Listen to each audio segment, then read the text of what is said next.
ఎల్ల ప్రోగ్రాం నేను ఇలా విశాఖపట్నం ప్రొఫెషనల్ బాక్సింగ్ లీగ్ అధ్యక్షునండి. ఈరోజు ఇండియన్ బాక్సింగ్ కౌన్సిల్ వారు ఆంధ్ర రాష్ట్రానికి ప్రొఫెషనల్ బాక్సింగ్ లైసెన్స్ ఇవ్వడం జరిగింది. విశాఖపట్నానికి కూడా అదే విధంగా లైసెన్స్ ఇచ్చి ఈరోజు ప్రొఫెషనల్స్ బాక్సర్స్ కూడా తీర్చిదిద్దుకోవాలి.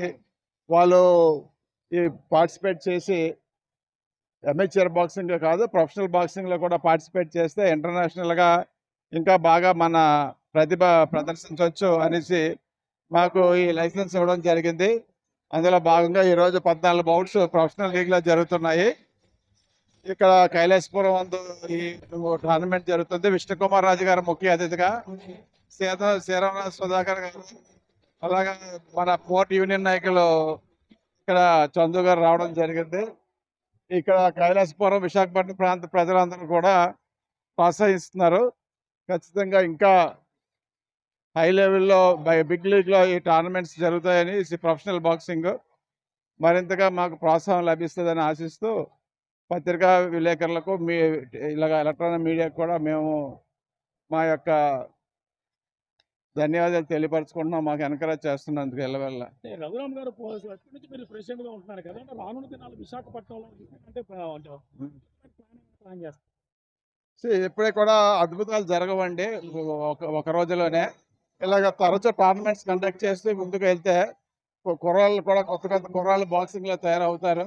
తయారైన తర్వాత వాళ్ళు ఎక్కువ మ్యాచెస్లో టోర్నమెంట్స్లో పార్టిసిపేట్ చేశాక వాళ్ళ ఆత్మస్థైర్యం ప్రతిభ కూడా మరింతగా పెంపొందింపబడి ఆ తర్వాత వాళ్ళు కూడా మంచి మెడల్స్ సంపాదిస్తారు. ఇలాగ ప్రొఫెషనల్ లీగ్లో ఇలాగ విన్నర్స్ అవుతారనేసి మా యొక్క ఆశ.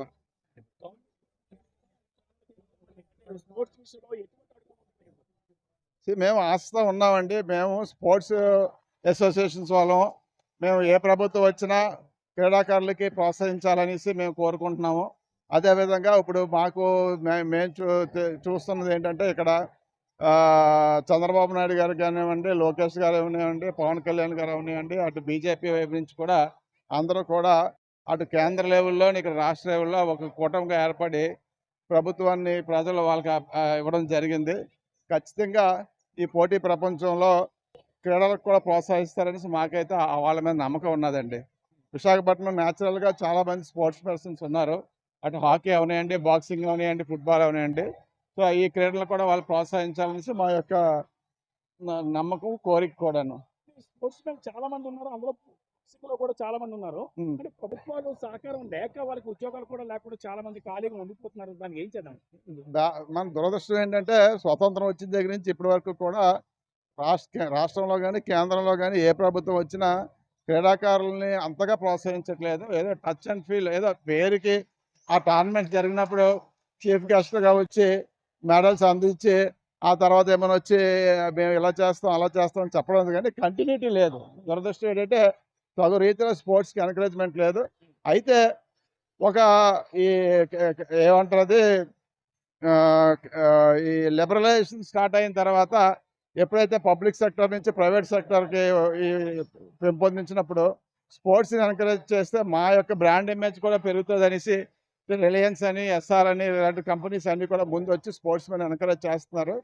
అందులోనే ఈ ప్రొఫెషనల్ లీగ్ స్టార్ట్ అయ్యాయి. అటు ఫుట్బాల్ అవనివ్వండి, బాస్కెట్బాల్ అవనివ్వండి, కబడ్డీ అవనివ్వండి, బాక్సింగ్ అవనివ్వండి. ఈ ప్రొఫెషనల్ బాక్సింగ్ స్టార్ట్ అవడం వల్ల క్రీడాకారులకి మంచి ప్రైజ్ మనీ లభిస్తుంది. ఆ ప్రైజ్ మనీ వల్ల వాళ్ళు కూడా మరింతగా అటు జాబ్స్ మీద అంతగా నమ్మకం లేకపోయినా ఈ ప్రైజ్ మనీ ద్వారా ఫైనాన్షియల్గా మనం ఎదగొచ్చు అనేసి నమ్మకంతో వాళ్ళ ప్రతిభను ప్రదర్శిస్తూ ప్రొఫెషనల్ లీగ్లో ఎంటర్ అవ్వడం జరిగింది.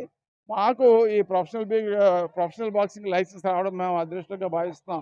ఎందువల్లంటే న్యాచురల్గా మంచి బాక్సర్స్ ఉన్న విశాఖపట్నంలో ఈ ప్రొఫెషనల్ బాక్సింగ్ చేపడితే వాళ్ళు ఆర్థికంగా ఎదుగుతారనేసి మా యొక్క నమ్మకం.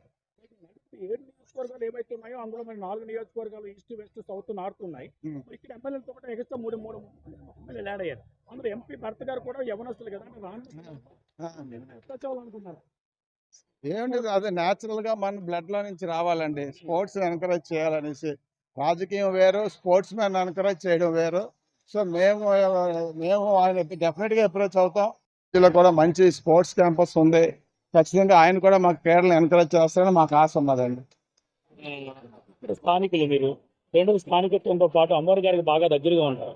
అంటే అమ్మవారి గారు చేతున్న సేవలు కూడా చాలా అమోఘమని చెప్పాలి. స్పోర్ట్స్ మ్యాన్ లైక్ ఇస్తారు. ఇంకా అమ్మోరు గారు మా చిన్నప్పటి నుంచి కూడా బాక్సరు. ఆయన ఏదైతే కళను నమ్ముకున్నారో ఆ కళని ఆయనతో ముగించేయకుండా ఈ ఈ జిల్లాలోనే కాకుండా ఈ స్థానికంగా కాకుండా ఆ జిల్లాలో కూడా ఈ బాక్సింగ్ ఏదైతే నాకు అన్నం పెట్టిందో, నేను నన్ను ఒక ప్రయోజకుని చేసిందో దాన్ని 10 మందికి పంచిపెట్టాలి. ఇక్కడి నుంచి 10 మంది బాక్సులను తయారు చేయాలి. తద్వారా రాష్ట్రానికి, దేశానికి, నేషనల్ ఇంటర్నేషనల్ లెవెల్లో కూడా పంపించి ఈ కళను బతికించాలన్న ముఖ్య ఉద్దేశంతో వచ్చిన వల్ల అమ్మోరి గారికి మేము పూర్తి సహకారం అందిస్తున్నాం. ఎటువంటి సహకారం ఇప్పుడు ఇందాక రఘురామ్ గారు చెప్పినట్టుగా గతంలో ఏం జరిగేదంటే ఒక స్పోర్ట్స్లో మెడల్స్ మాత్రం వచ్చేవి. ఆయన ఏదన్నా ప్రతిభ కనబరిస్తే డిస్ట్రిక్ట్ నుంచి స్టేట్, స్టేట్ నుంచి నేషనల్, నేషనల్ ఇంటర్నేషనల్ వెళ్ళగలడు. తద్వారా ఎక్కడైనా రైల్వే లాంటి వాటిలో ఉద్యోగాలు కొంతవరకు రాగలవు. దాంతో కొంతమంది నిరుత్సాహపడిపోయారు. ఏదో 1 or 2% పైకి వెళ్ళగలుగుతున్నాం, మిగతా వాళ్ళ కింద ఉన్నాడు. ఈ ప్రో బాక్సింగ్ వచ్చేసరికి ఫైనాన్షియల్గా కూడా వాళ్ళకి కొంత ప్రోత్సాహం లభిస్తుంది. ఇక్కడ చూసినటువంటి అందరూ రెఫరీలు మీరు చూసినట్టయితే వివిధ రాష్ట్రాల నుంచి వచ్చిన రెఫరీస్. ఇక్కడ లోకల్గా ఏ రెఫరీ లోకల్ రెఫరీ కాదు. వీళ్ళు ఏంటంటే ఒకళ్ళేమో తెలంగాణ, ఒకళ్ళేమో బాంబే, ఒకళ్ళు కలకడా, ఒకళ్ళు చెన్నై నుంచి వచ్చారు. వీళ్ళు ఏంటంటే పక్కాగా ప్రణాళికతో అందరూ ఎలా ఏకపక్షంగా నిర్ణయం తీసుకోకుండా ఎవరు ఇందులో నిజంగా ప్రో బాక్సింగ్లో ఉత్తీర్ణులు అయి ఉన్నారు, వీళ్ళని మళ్ళీ ముందు లెవెల్కి ఎలా తీసుకెళ్లాలన్న ఉద్దేశంతో వీళ్ళు సెలెక్ట్ చేయడం జరుగుతుంది. వీళ్ళు నెక్స్ట్ లెవెల్లోకి వెళ్ళేసరికి వీళ్ళకి ఆక్షన్స్ కూడా జరుగుతాయి. ఫైనాన్షియల్గా వీళ్ళు బాగా డెవలప్ అవుతూ ఎవరైతే దీని మీద నమ్ముకొని గట్టిగా ఫైట్ చేస్తున్నారో వాళ్ళకి అన్ని విధాలుగా చేదోడుగా ఉంటుందని నమ్ముతున్నాం. గెలుపు ఓటములు సహజం. అందులో ఓడిపోయిన బాక్సర్లకి మీరు ఏం చెప్పాలనుకుంటున్నారు? ఓటమిలో నుంచే వాళ్ళ విజయానికి మెట్లు తయారవుతాయండి. గెలిచిన వాడు ఎప్పుడు కూడా ఆ గెలుపుతోనే ఉండిపోతాడు. ఓటమిలో నుంచే వాళ్ళు ముందుకెళ్ళడానికి మంచి అవకాశం లభిస్తుంది. ఎందుకు ఓడిపోయాం, ఏంటి మన రాంగు, ఏంటి మన ఫుడ్లో తేడా, మన కోచింగ్లో తేడా, లేకపోతే మనం తీసుకున్న డెసిషన్లో తేడా అనేది ఆలోచించుకొని వాళ్ళు అన్ని రకాలుగా ముందుకు సాగుతూ వాళ్ళే అత్యుత్సాహం చెందుతారని నా నమ్మకం.